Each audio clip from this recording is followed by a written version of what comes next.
আসসালামু আলাইকুম। কেমন আছেন সবাই? আশা করি বেশ ভালো আছেন। আমার নতুন একটি নকশিকাঁথা ব্লগ ভিডিওতে জানাই অনেক অনেক স্বাগতম। আজকে আপনাদের সামনে বেশ কয়েকদিন পর বড় একটি নকশিকাঁথার ডিজাইন, নতুন একটি ডিজাইন নিয়ে হাজির হলাম। আশা করি আমার ডিজাইনটি আপনাদের ভালো লাগবে। আর ভালো লাগলে বরাবরের মতো অবশ্যই লাইক, কমেন্ট এবং সাবস্ক্রাইব করে পাশে থাকবেন। সিম্পলভাবে আর্ট করছি ডিজাইনটি, দেখতে পাচ্ছেন কয়েল আকৃতির মতো করে নিয়ে একটু লতা পাতা দিয়ে আমি ডিজাইনটি পুরোটি আর্ট করব। আপনারা দেখতে পাচ্ছেন কয়েলের মতো শেপ দিয়ে আমি একটি সুন্দর কয়েল আকৃতি দিয়েছি। এবার এর সাথে কয়েকটি পাপড়ি আঁকাবো। পাপড়ি আঁকানোর পর আমি এটিকে আরও সুন্দর এবং গর্জিয়াস করার জন্য মাঝখান দিয়ে লম্বা লম্বাভাবে একটু করে স্টিকের মতো করে দেব। তারপর দেখতে পাচ্ছেন জবা ফুলের পাতা যেভাবে পাপড়িগুলো যেভাবে থাকে সেইভাবে ঠিক আঁকিয়ে নিচ্ছি। আর সুন্দরভাবে ডিজাইনটি ফুটে উঠবে। আপনারা দেখতে পাচ্ছেন কাঁচা হলুদের উপরে সুন্দর এই ডিজাইনটি যদি কালো সুতো অথবা লাল সুতো দিয়ে করা হয় মাশাআল্লাহ অনেক সুন্দর হবে। সেম শেপে আমি আবারও একটা কয়েলের মতো ডিজাইন করে নিয়েছি। কয়েল শেপ দেওয়ার পর তারপরে এটাতেও আমি লতা পাতা দিয়ে দেব। আপনারা দেখতে থাকুন এবং আমার কথাগুলো শুনতে থাকুন, অবশ্যই উপকারে আসবে ইনশাআল্লাহ।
কর্নার সাইডে যে ডিজাইনটি আর্ট করেছি সেই ডিজাইনটির পুরো লুকটি ঠিক এইরকম হয়েছে, আপনারা দেখতে পাচ্ছেন।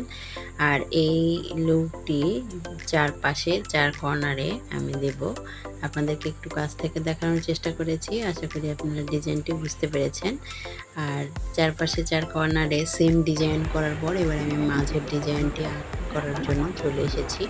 আপনারা দেখুন এখানে একটি প্লেট বসায়ে আমি সুন্দর রাউন্ড শেপ দিয়েছি। আপনারা হাতের কাছে যে কোনো জিনিস দিয়েই রাউন্ড শেপ দেওয়ার মতো একটা জিনিস দিয়ে রাউন্ড শেপ দিতে পারেন। তারপরে বাটি বসিয়ে আমি ফ্রেমের ছোট যে গোল বৃত্তটি আছে ওটা দিয়ে এখানে সুন্দর একটা শেপ দেওয়ার চেষ্টা করেছি। আর সুন্দর শেপ দেওয়ার পর মাঝে দেখতে পাচ্ছেন আমি এই পাপড়িগুলো দেওয়ার জন্য ছোট ছোট করে আর্ট করে নিচ্ছি। এই যে আমার পাপড়িগুলোও দেওয়া হয়ে গেল।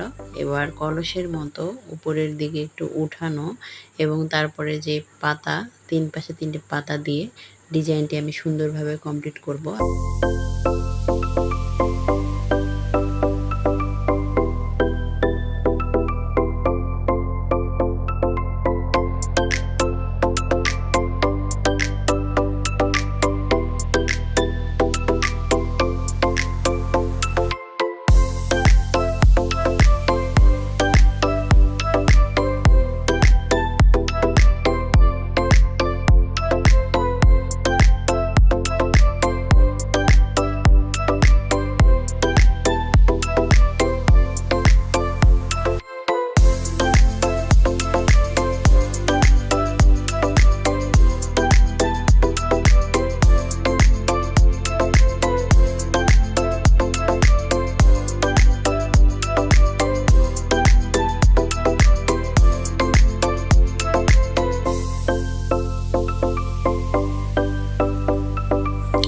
যারা ধৈর্য ধরে আমার ভিডিওটি দেখেছেন তাদেরকে আন্তরিকভাবে ধন্যবাদ।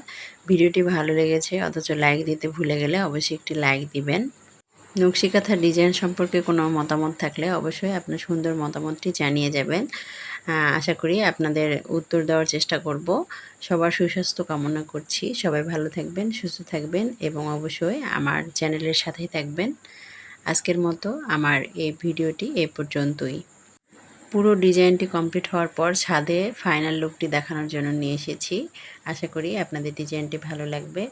সবার সুস্বাস্থ্য কামনা করে আমার সাথেই থাকবেন এই প্রত্যাশায়। আজকের মতো আল্লাহ হাফেজ।